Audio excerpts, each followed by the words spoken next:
گھر میں کوئی تھا، فوراً احساس ہو گیا، کسی کے ہونے کا احساس۔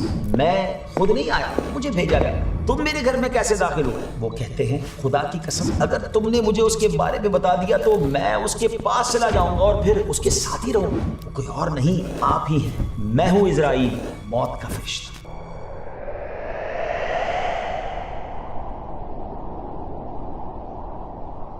السلام علیکم ورحمۃ اللہ وبرکاتہ۔ ناظرین، ایک بار پھر ہم حاضر ہیں۔ ویب سیریز کا نام ہے حیات خلیل و ذبیح۔ سبحان اللہ، خلیل کون؟ حضرت ابراہیم علیہ السلام، اور ذبیح حضرت اسماعیل ذبیح اللہ علیہ السلام۔ ناظرین، آپ نے مہمان نوازی کے بہت سے فضائل سنے ہوں گے۔ حدیث مبارکہ میں آتا ہے کہ آدمی جب اللہ تعالیٰ کی رضا کے لیے اپنے بھائی کی مہمان نوازی کرتا ہے اور اس کی کوئی جزا اور شکریہ نہیں چاہتا تو اللہ پاک اس مہمان نوازی کرنے والے کے گھر میں 10 فرشتوں کو بھیج دیتا ہے جو پورے سال تک اللہ پاک کی تسبیح و تحلیل اور تکبیر پڑھتے ہیں اور اس بندے کے لیے مغفرت کی دعا کرتے رہتے ہیں۔ اور جب سال پورا ہو جاتا ہے تو ان فرشتوں کی پورے سال کی عبادت کے برابر اس شخص کے نامہ اعمال میں عبادت لکھ دی جاتی ہے، اور اللہ پاک کے ذمہ کرم پر ہے کہ اس کو جنت کی پاکیزہ غذائیں، جنت الخلد اور نا فنا ہونے والی بادشاہی میں کھلائے۔ اس طرح کی اور بھی مختلف حدیثیں مہمان نوازی کی فضیلت پر کتابوں میں آتی ہیں۔ یقیناً آپ نے سنی بھی ہوں گی، فضائل تو آپ نے سنے ہوں گے مہمان نوازی کے، لیکن کیا آپ یہ جانتے ہیں کہ سب سے پہلے مہمان نوازی کس نے کی؟ یا ہم یوں کہہ سکتے ہیں کہ سب سے پہلے مہمان نواز کون ہے؟ حدیث پاک میں سوال کا جواب لیتے ہیں صحابی رسول حضرت ابو ہریرہ رضی اللہ تعالیٰ عنہ بیان فرماتے ہیں کہ نبی کریم علیہ الصلوۃ والسلام نے ارشاد فرمایا، سب سے پہلے جس نے کسی مہمان کی مہمان نوازی فرمائی وہ حضرت ابراہیم علیہ نبینا علیہ الصلوۃ والسلام ہے۔ حضرت مفتی احمد یار خان نعیمی رحمۃ اللہ تعالیٰ علیہ اس بات کی وضاحت کرتے ہوئے فرماتے ہیں کہ حضرت ابراہیم علیہ الصلوۃ والسلام سے پہلے کسی نے مہمان نوازی کا اتنا اہتمام نہ کیا جتنا آپ نے کیا۔ آپ علیہ السلام تو بغیر مہمان کے کھانا ہی نہیں کھاتے تھے۔ حضرت عبید بن عمیر رحمۃ اللہ تعالیٰ علیہ فرماتے ہیں ایک دن جب حضرت ابراہیم علیہ السلام کے پاس کوئی مہمان نہ آیا تو آپ علیہ السلام مہمان کی تلاش میں نکلے، لیکن آپ نے کوئی ایسا انسان نہ پایا جسے آپ مہمان بناتے، سو آپ علیہ السلام اپنے گھر کی طرف لوٹ آئے۔ آپ علیہ السلام جب گھر پہنچے تو گھر میں ایک شخص کو کھڑے دیکھا۔ آپ علیہ السلام نے اس سے فرمایا، اے بندہ خدا، تجھے کس نے میرے گھر میں داخل کیا؟ اس نے جواب دیا، میں اپنے رب کی اجازت سے آپ کے گھر میں داخل ہوا۔ حضرت ابراہیم علیہ السلام نے فرمایا، تم کون ہو؟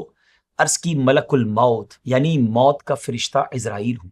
پھر کہا، مجھے میرے رب نے اپنے بندوں میں سے ایک بندے کی طرف بھیجا ہے تاکہ اسے خوشخبری دوں کہ اللہ تعالیٰ نے اسے اپنا خلیل بنا لیا، اپنا دوست بنا لیا۔ آپ علیہ السلام نے ملک الموت سے کہا، مجھے بتاؤ وہ کون ہے؟ خدا کی قسم اگر تم نے مجھے اس کے بارے میں بتا دیا اور وہ کسی دور دراز شہر میں ہوا تو بھی میں اس کے پاس چلا جاؤں گا، پھر اس کے ساتھ ہی رہوں گا یہاں تک کہ موت ہمارے درمیان جدائی کر دے۔ ناظرین، بات ایسی تھی نا، اللہ کے دوست کا پتہ چل رہا تھا تو آپ اتنے ایکسائٹڈ ہو گئے کہ مجھے اس کا پتہ بتا دو، میں اس کے پاس جا کر رہوں گا۔ مگر امیزنگ بات اس سے آگے ہے کہ ملک الموت علیہ الصلوۃ والسلام نے جواب دیتے ہوئے کہا کہ اے ابراہیم، وہ بندے آپ ہی ہیں۔ یہ سن کر آپ علیہ السلام نے تعجب سے فرمایا کہ میں؟ عرض کی، جی ہاں۔ پھر آپ نے پوچھا، اے ملک الموت، مجھے اللہ تعالیٰ نے کس سبب سے اپنا خلیل بنا لیا؟ ملک الموت نے عرض کی، کیونکہ آپ لوگوں کو عطا کرتے ہیں اور ان سے کوئی سوال نہیں کرتے۔ ناظرین، ذرا یہاں غور کیجئے کہ کس وصف کی بنا پر آپ کو یہ شرف ملا کہ سوال نہیں کرتے لوگوں سے بلکہ عطا کرتے ہیں۔ ہمیں بھی سیکھنا ہے کہ دنیا والوں سے سوال نہیں کرنا، مشکل بھی آ جائے تو خوددار رہنا ہے، ہاتھ پھیلانا ہے تو رب کی بارگاہ میں پھیلانا ہے۔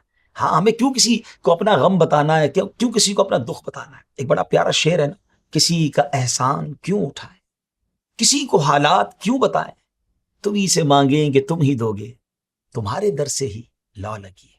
اپنی مشکل اپنے رب کو بتائیں، دنیا والوں کو نہ بتائیں، اور کوشش کریں کہ ہماری وجہ سے لوگوں کو کچھ ملے۔ ہم لوگوں کی نعمتوں پر، لوگوں کے مال پر، لوگوں کی چیزوں پر نظر نہ رکھیں۔ آگے چلتے ہیں۔ اسی طرح ایک اور حدیث پاک میں صحابی رسول حضرت عمر بن خطاب رضی اللہ تعالیٰ عنہ سے روایت ہے کہ نبی کریم علیہ الصلوۃ والسلام نے ارشاد فرمایا، اللہ تعالیٰ نے میرے دوست جبریل علیہ السلام کو حضرت ابراہیم علیہ السلام کی طرف یہ پیغام دے کر بھیجا، اے ابراہیم، میں نے تمہیں اس لیے خلیل نہیں بنایا کہ تم میرے سب سے زیادہ عبادت گزار بندے ہو، بلکہ اس لیے اپنا خلیل بنایا ہے کہ تمہارا دل اہل ایمان کے دلوں میں سب سے زیادہ سخی ہے۔ سبحان اللہ، پتہ کیا چل رہا ہے؟ اللہ کو سخی بڑا پسند ہے۔ اللہ مجھے اور آپ کو سخی بنا دے۔ ناظرین، حضرت اکرمہ رضی اللہ تعالیٰ عنہ فرماتے ہیں حضرت ابراہیم علیہ السلام کو ابو الضیفان یعنی بہت بڑے مہمان نواز کہا جاتا تھا۔ آپ علیہ السلام کے مکان عالی شان کے 4 دروازے تھے تاکہ کوئی بھی آپ کی مہمان نوازی سے محروم نہ رہے۔ اس طرح اور بھی بہت سے کام ایسے ہیں جو سب سے پہلے حضرت ابراہیم علیہ السلام نے کیے۔ جی ہاں، آپ کی انوینشنز ہیں۔ لوگ کہتے ہیں نا کہ سب سے پہلے دنیا میں فلاں چیز فلاں نے ایجاد کی۔ آئیے میں بتاتا ہوں کہ جد امجد میرے آقا علیہ السلام کے ابو الانبیاء حضرت ابراہیم علیہ السلام کی انوینشنز کیا تھی، کیا ایسی چیزیں تھیں جو سب سے پہلے آپ نے کی۔ سب سے پہلے آپ علیہ السلام نے ہی راہ خدا میں جہاد کیا۔ سب سے پہلے آپ ہی نے منبر پر خطبہ پڑھا۔ جی ہاں، آپ علیہ السلام ہی ملاقات کے وقت سب سے پہلے لوگوں سے گلے ملے، یعنی معانقہ جو ہے وہ آپ نے سب سے پہلے فرمایا۔ حضرت ابراہیم ہی وہ شخص ہیں کہ جنہوں نے سب سے پہلے سفید بالوں میں مہندی اور قطم یعنی نیل کے پتوں کا خضاب لگایا۔ آپ علیہ السلام نے ہی سب سے پہلے سلا ہوا پاجامہ پہنا، اور آپ علیہ السلام ہی وہ ہستی ہیں کہ جنہوں نے سب سے پہلے ثرید تیار کیا۔ یہ ثرید کیا ہے؟ یہ شوربے میں بھگوئی ہوئی روٹی کو کہتے ہیں۔ ناظرین، اللہ کریم نے اپنے پیارے نبی حضرت ابراہیم علیہ السلام کو بہت سی اعلیٰ خوبیاں عطا فرمائیں۔ آپ علیہ السلام کی بے شمار خوبیوں میں سے ایک خوبی یہ بھی تھی کہ آپ کثرت سے اللہ پاک کا ذکر کرتے تھے۔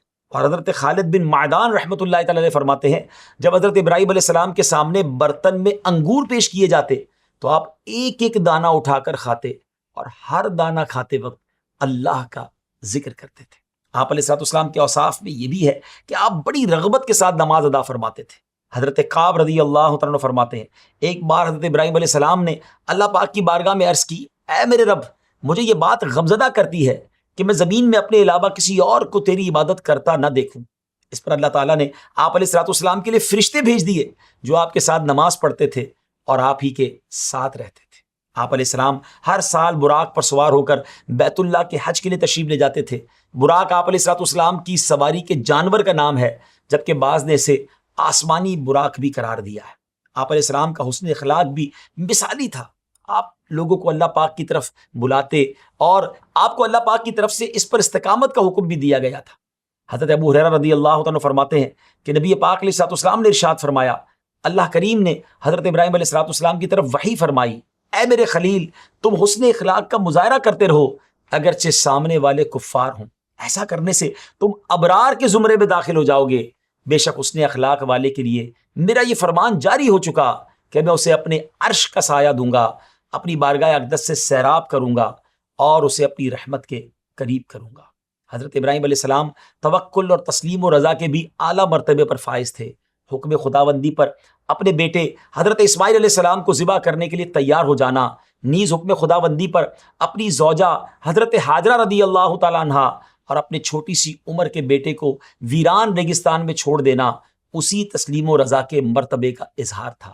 مزید رسول کریم علیہ السلام نے ارشاد فرمایا، جب حضرت ابراہیم علیہ السلام کو آگ میں ڈالا گیا تو آپ علیہ السلام نے فرمایا، حسبی اللہ و نعم الوکیل، یعنی مجھے اللہ تعالیٰ کافی ہے اور وہ کیا ہی اچھا کارساز ہے۔ چنانچہ رسیوں کے سوا آپ علیہ السلام کی اور کوئی چیز نہ جلی۔ ناظرین دیکھیں نا، اتنی بڑی آگ ہے مگر آپ کا بال بھی بیکا نہ ہوا۔ اور سچی بات یہ ہے، وہ رب کریم آج بھی ہم سب کی غموں کی آگ کو باغ بنا سکتا ہے، مگر ریکوائرمنٹ ایک ہے۔ شاعر مشرق لکھتے ہیں نا، اگر آج بھی ہو ابراہیم سا ایماں پیدا، آگ کر سکتی ہے انداز گلستاں پیدا۔ اللہ پر ویسا بھروسہ مل جائے تو آج بھی آگ جو ہے وہ باغ بن سکتی ہے۔ آپ علیہ السلام اللہ پاک کے حضور بہت ہی آہیں بھرنے والے تھے اور بہترین قوت برداشت کے مالک تھے۔ قرآن پاک میں فرمایا، ان ابراہیم لأواہ حلیم، بے شک ابراہیم بہت آہوزاری کرنے والا، بہت برداشت کرنے والا تھا۔ اللہ پاک نے آپ علیہ السلام کو علمی اور عملی قوتوں سے نوازا، جن کی بنا پر آپ علیہ السلام کو اللہ تعالیٰ کی معرفت اور عبادت پر قوت حاصل ہوئی۔ آپ علیہ السلام لوگوں کو آخرت کی یاد دلاتے اور کثرت سے آخرت کا ذکر کرتے تھے۔ اللہ پاک ارشاد فرماتا ہے، وَاذْكُرْ عِبَادَنَا إِبْرَاهِيمَ وَإِسْحَاقَ وَيَعْقُوبَ أُولِي الْأَيْدِي وَالْأَبْصَارِ إِنَّا أَخْلَصْنَاهُمْ بِخَالِصَةٍ ذِكْرَ الدَّارِ وَإِنَّهُمْ عِندَنَا لَمِنَ الْمُصْطَفَيْنَ الْأَخْيَارِ، جس کا ترجمہ ہے، اور ہمارے بندوں ابراہیم اور اسحاق اور یعقوب کو یاد کرو جو قوت والے اور سمجھ رکھنے والے تھے، بے شک ہم نے انہیں ایک کھری بات سے چن لیا، وہ اس آخرت کے گھر کی یاد ہے، اور بے شک وہ ہمارے نزدیک بہترین چنے ہوئے بندوں میں سے ہیں۔ اللہ پاک سے دعا ہے کہ وہ ہمیں بھی حضرت ابراہیم علیہ السلام کی سیرت کو اپنانے کی توفیق عطا فرمائے، آپ کے اخلاق کریمہ کا صدقہ ہمیں بھی نصیب فرمائے، آمین بجاہ نبی الامین صلی اللہ علیہ وسلم۔ اسی دعا کے ساتھ آج کے ایپیسوڈ کا اختتام کرتے ہیں۔ انشاءاللہ اگلے ایپیسوڈ میں پھر حاضر ہوں گے ایک نئے ٹاپک کے ساتھ۔ ہمیں اجازت دیجیے۔ السلام علیکم ورحمۃ اللہ وبرکاتہ۔